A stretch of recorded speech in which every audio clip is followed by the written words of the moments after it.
massive objects.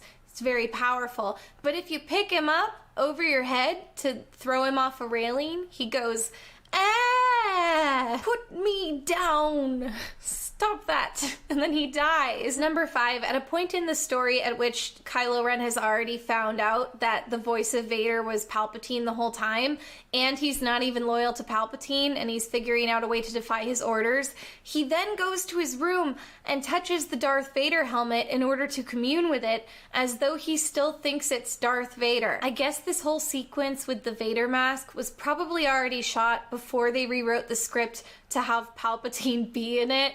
And then they just like forgot that the two of them conflicted with each other and it didn't make sense anymore. That's why you rewatch the movie you've made from start to finish before you put it out in theaters. Number 6, Jannah. There wasn't really anything wrong with Jannah. I liked the way she was portrayed by her actress, and I liked her warthog horse, but I assume Jannah was just put in here to assure us that Finn isn't gay for Poe because Rose Tico was fired from that job and then written out of the movie. So the writers, I assume, asked themselves, what should a love interest for Finn be like? Oh, I know, she'll just kind of be Finn. Jannah is a former stormtrooper, like Finn. She left when she was ordered to fire on civilians, the same as Finn. I don't know, the laziness of it just staggered me. It reminded me of Alvin and the Chipmunks and the Chipettes. You know how the boys just date female versions of themselves? 7, anytime a character arrives on a planet in this movie, they have a shot of the character walking away from their landed spaceship. I guess because they were worried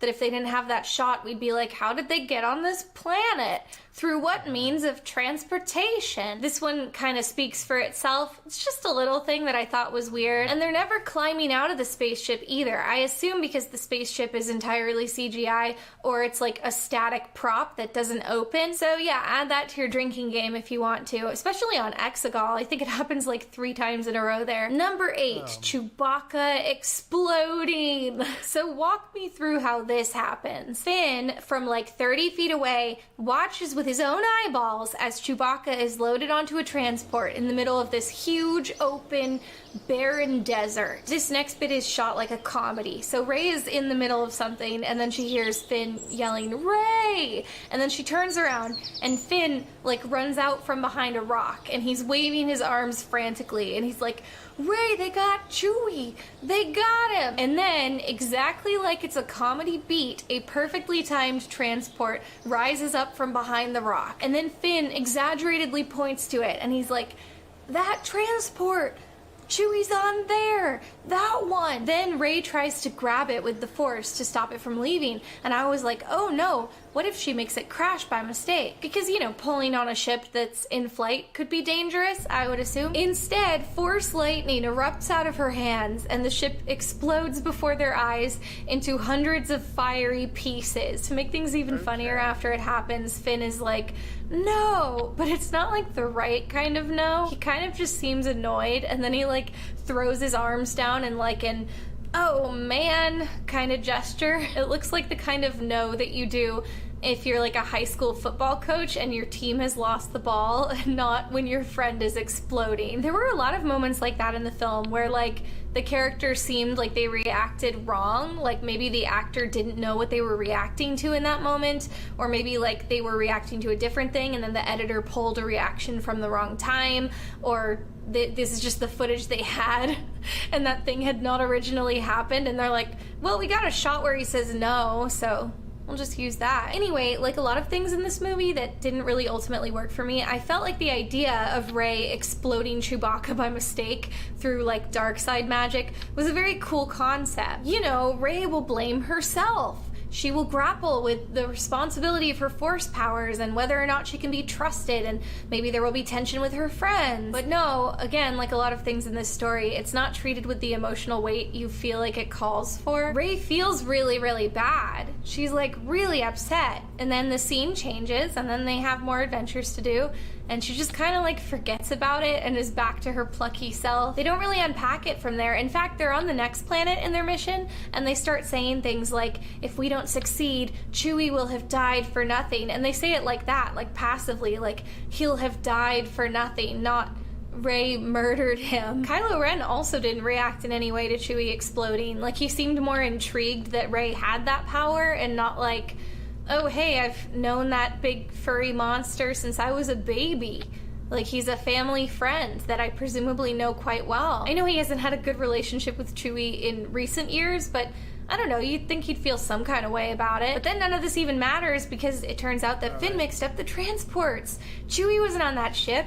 Good news, Rey, you just exploded other sentient people, but not Chewie, so it's actually fine. And also, man, Finn, how did you mess that up? Because you seemed pretty confident at the time. I feel like if you're going to pull this kind of contrived switcheroo, you need to have some kind of scene to set it up ahead of time. Like maybe when our heroes are on Pisana and there's that festival, they could have a street vendor who's set up a table and he's doing the shell game. And then Finn tries to play it like a bunch of times in a row and he just keeps losing and you're like, wow, Finn is really bad at object permanence. Even the reveal that Chewie is alive is very bizarre. It's a scene on the First Order ship and two officers are saying like, we had a lot of casualties, presumably because Rey exploded them, but we do have one valuable captive. And then Chewie walks in looking glum and wearing handcuffs and a collar. But because Chewie is alive and we're meant to feel happy about that, they have this like very triumphant John Williams score, and it just feels very like jarring and out of place against this footage of a sad Wookiee in handcuffs. Chewbacca himself didn't even do like a daring escape. It was just like a dumb mix-up. There's no active heroism happening, just tonally it feels very weird. Number 9, the map to Exegol. It's really fun to see heroes go on team-building adventures, but in the last movie of a series, when there is clearly so much ground they want to cover, it's unfathomably stupid to have your heroes go to 3 different planets to get one map. They go to the first planet to get a knife that has a description of where the map is, then they go to a second planet to get a translation of the description of where the map is from the knife, then they go to the third planet to retrieve the map itself before they can finally go to the 4th planet, which is the one they wanted to go to. I get that it's the journey, not the destination, but this is too much journey, and honestly, they should have cut at least one of the planets. Like, I think even just one would be a huge difference, and it would give the characters a lot more time to emotionally react to things so that the audience can feel those emotions too, and just give it time to breathe and like have real interactions and establish real stakes. Personally, I think they should have cut the Carrie Russell planet. I love Carrie Russell, but that was the most useless one, and she's just a new character that we don't need to know. All it really accomplished was giving us Poe's racist background as a drug dealer. And then obviously that doesn't matter anyway, because in the course of one conversation, his friends are like, what, you dealt drugs? And he's like, it was a long time ago. And then they're all fine again. The funniest part of the movie is when Rey finally gets one of the Wayfinders, and she like messages the Resistance, and she's uploading copies of the map so they can get there too. And then independently, Dio rolls into the room and also has a map. So it's like they spent forever getting these maps, and suddenly there are so many maps, you don't even know what to do with all these maps. Everybody's got a map. The map knife was also insane. There's an evil Sith knife made so that if you stand in the exact correct location on the correct crest of the correct beach at the right angle, you can hold up the knife, and then the carvings on the side of the knife line up with the wreckage of the outside of the Death Star. If the wreckage gets worn down anymore by the raging ocean that it's sitting in, I guess this knife is just going to be functionless now. So anyway, you hold up the knife and it lines up to the outside of the wreckage, and then you pull out this little arm thing, which has not been established. First time we're seeing this little arm thing, and then the little arm points to where you're going to find the map inside the Death Star wreckage. I don't know how it accounts for depth, or the fact that the Death Star is so huge that you would think that just pointing to something on the outside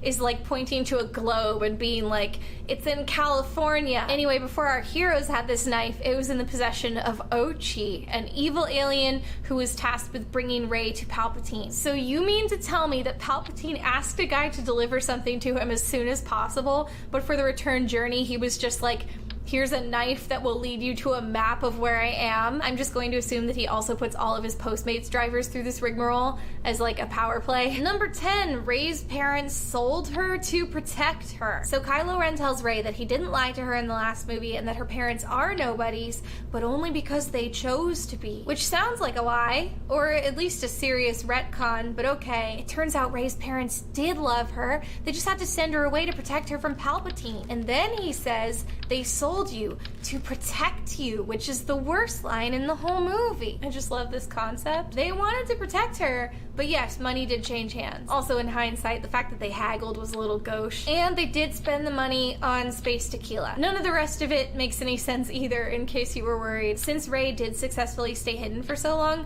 we have to assume that tracking her through use of the Force is not possible. So okay, gonna write that possibility off. So if you want to hide a child that you love and keep her safe, isn't selling her off to an extremely mercenary and selfish junk dealer like the worst place you could possibly put her? Because if anyone comes around asking questions, he's gonna sell her down the river the first chance he gets. Apparently Jakku is remote enough that you can just disappear through normal means.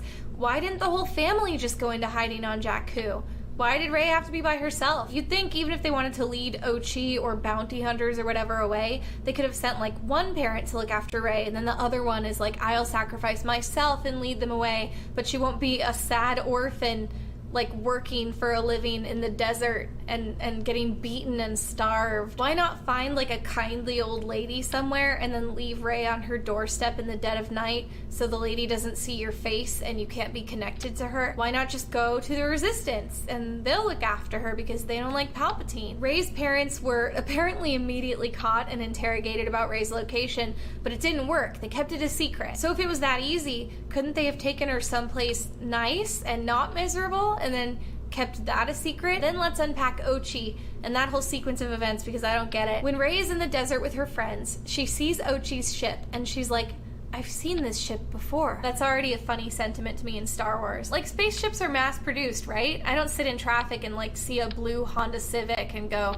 I've seen this car before. But anyway, she sees the ship and it looks familiar, and later it's revealed that the ship belongs to Ochi, the bad guy that her grandfather sent to get Rey and the guy that killed her parents. So Ochi went to find Rey, but he found her parents, who by that point had already sold her to protect her. Rey's mom successfully hides her location by saying, and I quote, she isn't on Jakku. And I guess that didn't seem suspicious, and he never followed up because for the next like 14 years, Rey stayed hidden on Jakku and it worked. So then Ochi just stabs both of Rey's parents to death with the knife that's also his map. You'd think he'd use a different knife because now his map, it's all covered with blood. What if he had accidentally dulled the blade and then it didn't line up anymore and he's like, I don't know what to do with this knife? But remember, Ochi's ship looked familiar to Rey, who had not been taken aboard by Ochi, so why did it look familiar? I tried to go back to her Force vision in episode 7 because there's that scene where her parents are leaving in a ship and she's yelling, come back to the ship.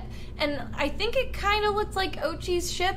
I think it was supposed to be. So wait, did Ochi apprehend Rey's parents on Jakku? And when he did that, was Rey just within sight? Like she had just been sold? Ugh. She was still in the middle of being dragged away, and Ochi somehow didn't notice, and he didn't hear her, and he didn't see her? He didn't think to just like look around a 100-foot radius?